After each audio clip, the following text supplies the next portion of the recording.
একদিকে ইয়াশ রণবীরের রামায়ণাতে থাকবে আর্টিফিশিয়াল ইন্টেলিজেন্সের ছোঁয়া, আরেকদিকে এবার সিনেমার পর্দায় হবে সাইফ এবং অক্ষয়ের টক্কর। স্পিরিট নিয়ে স্বস্তির নিঃশ্বাস, বাট অ্যানিমেল পার্কের কি হবে তাহলে?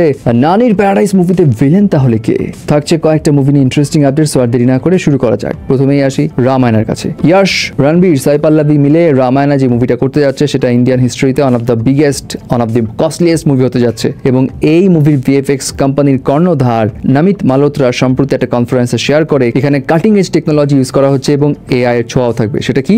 ভাষার দিক দিয়ে। মানে ইউজুয়ালি কি হয়, মুভিগুলো যখন বিভিন্ন ভাষায় মুক্তি দেয় তখন সাবটাইটেল থাকে, না হয় ডাবিং আর্টিস্টদের ডাব করানো হয়, বাট এবার সেটা করানো হবে না। এবার লোকালাইজ ফিল করানোর জন্য যেই ভাষায় মুক্তি দেওয়া হোক না কেন, আর্টিফিশিয়াল ইন্টেলিজেন্সের মাধ্যমে লিপসিঙ্কের থ্রো ওই ভাষাতেই ক্যারেক্টারগুলো কথা বলবে। অর্থাৎ তামিল, তেলুগু যেই ভাষায় মুক্তি দেওয়া হোক না কেন, ডাবিং আর্টিস্ট থাকছে না, এআই কথা বলবে। এখন এটা কতটা ফলপ্রসূ হবে কে জানে। এছাড়া সন্দীপ রেড্ডি ভাঙা এবং প্রভাস মিলে তো স্পিরিট মুভি করছে, কিন্তু স্পিরিট মুভি শুটিং কবে শুরু হবে এই বিষয়ে ভূষণ কুমার, যিনি টি সিরিজের কর্ণধার এবং এই মুভির প্রডিউসার, তিনি জানিয়েছেন নেক্সট 2-3 মাসের মধ্যেই স্পিরিট মুভি শুটিং শুরু হবে। At the same time animal park, এইটার শুটিংও হবে স্পিরিট কমপ্লিট হওয়ার পর, অর্থাৎ 2027 সালের দিকে অ্যানিমেল পার্কের শুটিং শুরু হবে। বাপরে কত দেরি! আর স্পিরিট মুভিতে কিন্তু already Deepika Padukone sign in হয়ে গেছে এবং তার রোলটা হবে অনেক ক্রুশিয়াল।